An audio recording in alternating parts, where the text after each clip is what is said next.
Hello, and welcome to Troubleshooting Manufactured Housing, presented by French Creek Settlement Services. I am Samantha Klabitz. I am one of the founders and marketing coordinators here at French Creek Settlement Services. Just a little disclosure up front, this is not intended to be or construed to be continuing education. We are not continuing education licensed, and this will not go towards any continuing education. This is all based upon experience as realtors and business owners in the title company over the past 10 to 11 years. So all of our license numbers of the owners and founders are at the bottom of the page here, as you'll be able to see. And we will move on to the first slide here.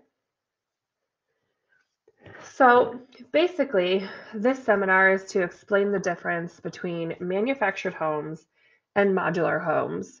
There is one key defined difference between the two, that being a steel subframe.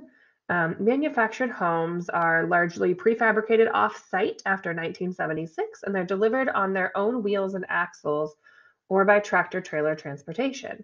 It is very similar to the bottom of if you were just looking at like a car trailer. They have an axle that two wheels are either on either end of, and there's a tongue attached to the front, and they drag in either the whole single wide manufactured home or they drag in two separate pieces of a double wide.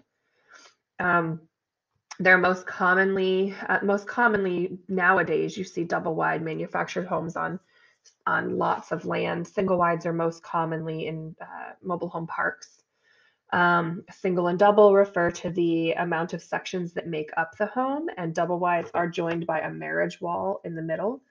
And again, because they're brought in on a trailer, they are considered a vehicle and they have a steel subframe underneath of them. It's just like a trailer. They're registered with PennDOT, just like a car trailer or a hauling trailer. They are not considered real estate until their title is retired with PennDOT, and then they are rendered retired or canceled, the title would be called.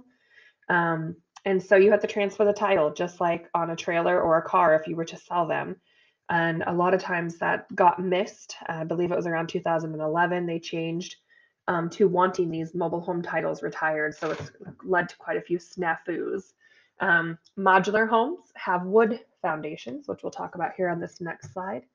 They have wood floor joists. If you go into the basement or crawl space and you look up and you see wood foundation, you know you're most likely in a modular home.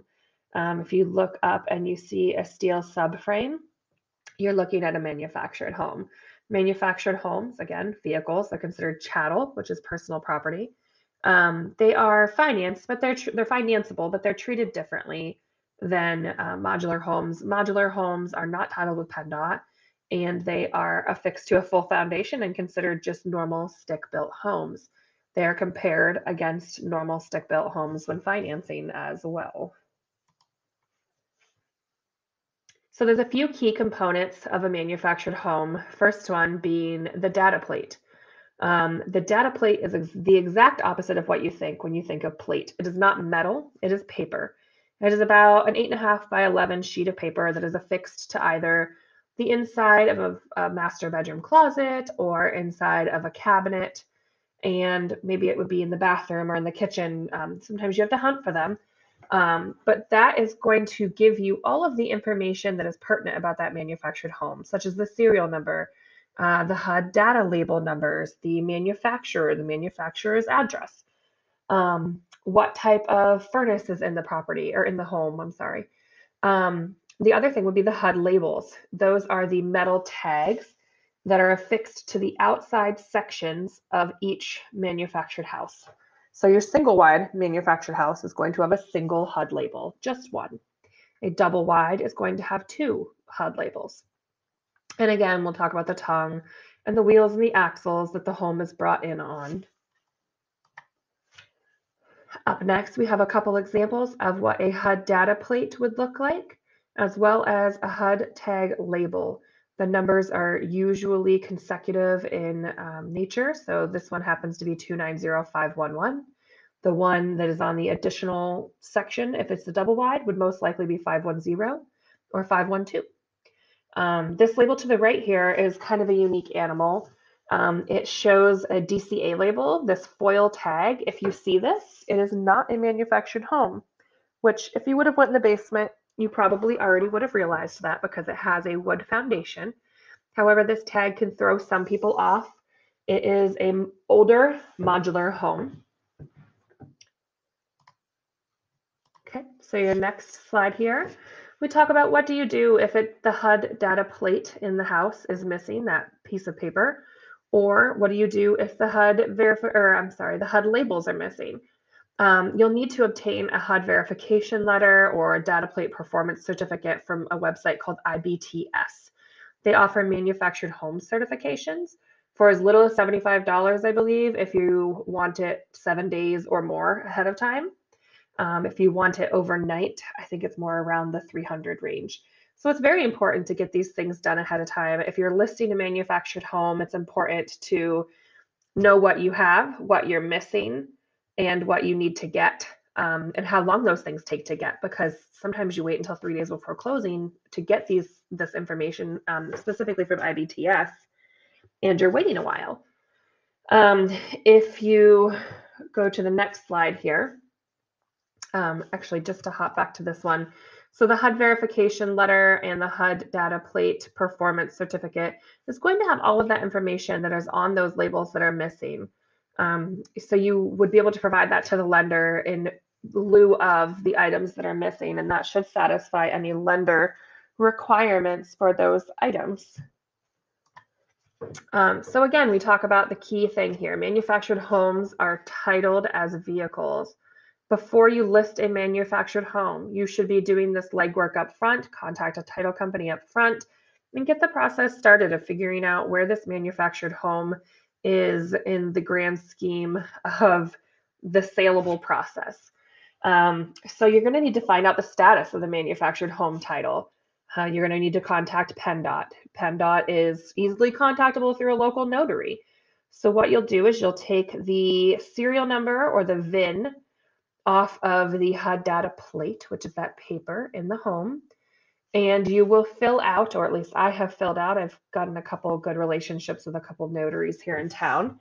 I have them run a search. So I fill out this form called the MV753, and I've attached that as well for an example. You fill that out, and then they are able to pull the title and tell you whether it is retired, if it's active or it's been canceled, or if there's a lien on it, more importantly, too. Not all notaries have the ability to search online. There's most likely a fee associated with this search, and you'll need to obtain proof that it's either been canceled or retired if the lender is requesting that. So they'll need to print something out for you.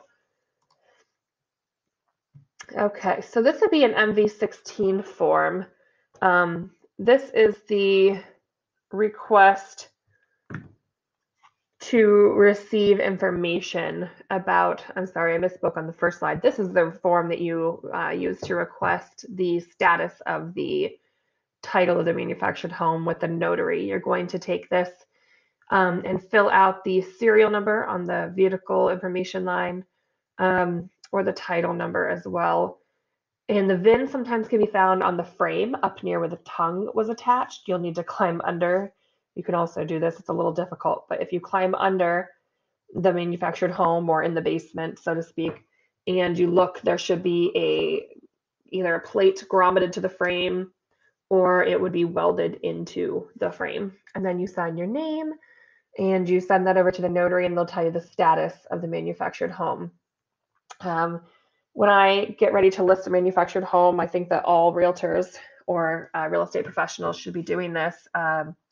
I take a manufactured home addendum with me so that I know which data I'm working with. I'm going to write down the serial number, the manufacturer's information, the HUD data labels. Appraisers use this information. If you have this in your packet with your sales agreement, appraisers are going to appreciate you.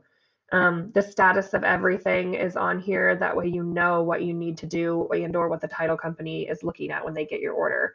Like I said, I would start this early with a title company. Anytime I list a manufactured home, I immediately engage, and I let the sellers know, I engage a title company to research this on their behalf.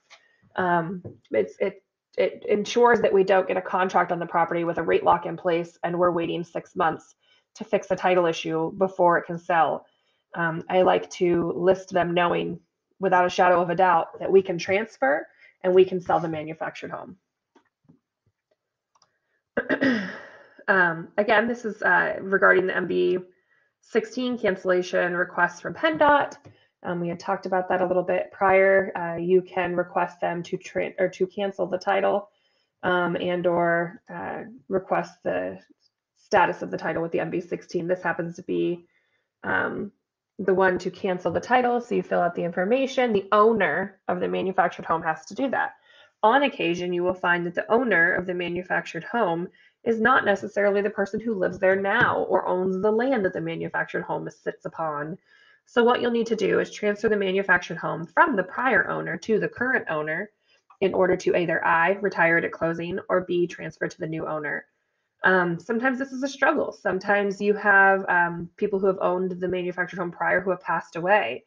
So what you'll need to do is obtain a copy of their death certificate, and whoever, I can't remember the term, but signed the death certificate as the individual, I believe it's the informant. If whoever has signed the death certificate as the informant is then able to sign a PennDOT document on behalf of the deceased individual. And you'll also find that sometimes it doesn't always go so well. They own a manufactured home and you have to do a little legwork to get them to sign off with the manufactured home, especially if it is an heir per se of a deceased individual and they lay claim to the home.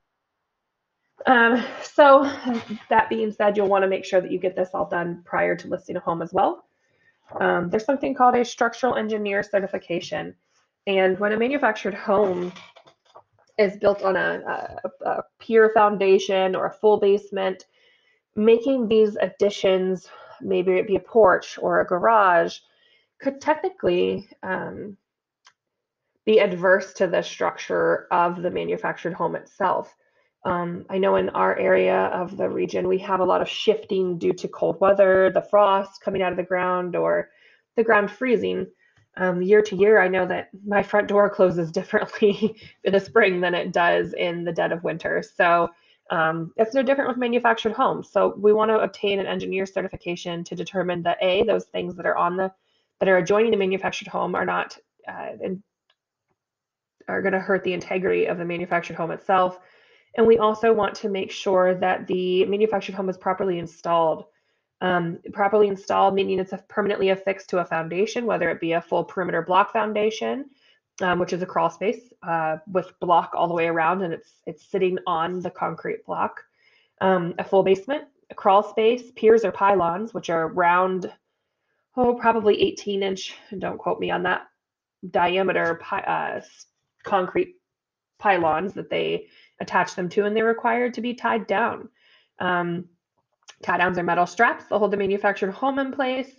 They do have specific HUD requirements, and the engineer will need to investigate to make sure that they meet the minimum requirements.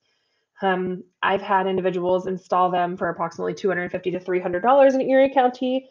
I have attached their contact information for anybody who needs it.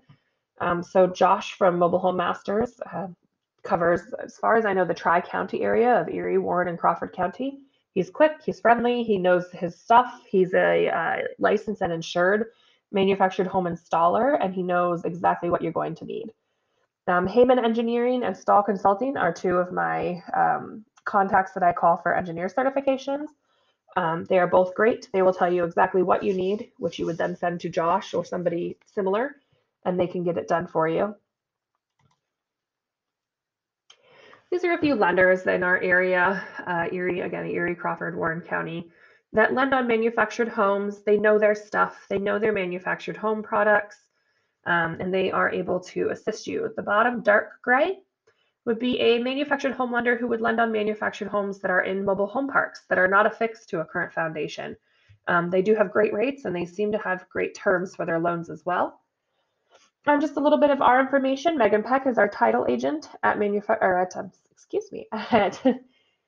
French Creek Settlement Services, and Nathan Shantz and I are in charge of marketing sales, and Ryan Sadler is our attorney on staff who is the head of our legal department. Our contact information, we have an Erie location at 4021 West 12th Street, which is just down the road from the Erie International Airport, as well as our South County location, which is in the heart of the Tri-County area in Union City. We're located behind the St. Vincent Outpatient Center, and we are recently opening a new location on Park Avenue in Meadville. More information to come on that. And then just a little more information on us. Let's work together. We have a top-notch PA title agent who works very hard. That would be Megan, making sure that the title process is complete with the utmost care. And we place equal emphasis on our customers. We realized that there was a gap missing in the customer service department of title. And we want to make sure that you're up to date, informed, and expand your real estate knowledge as real estate professionals. And we're looking to do things a little bit differently. And if you are too, we're right for your team. Our contact emails are down on the left. Our website information, that's supposed to say our location information, is in the middle. And our phone numbers and our fax is on the right. Please feel free to reach out with any questions that you may have. I can be reached at the 438 number most of the time, or if you need to reach out to me via email, it's the orders@frenchcreeksettlement.com email. That's the one I monitor the most. Again, if you have any questions or want any contact information or just to pick my brain about manufactured homes, I am happy to help with that. And we are, again, always happy to have your business and to work with you on manufactured homes and troubleshooting them. Thank you very much.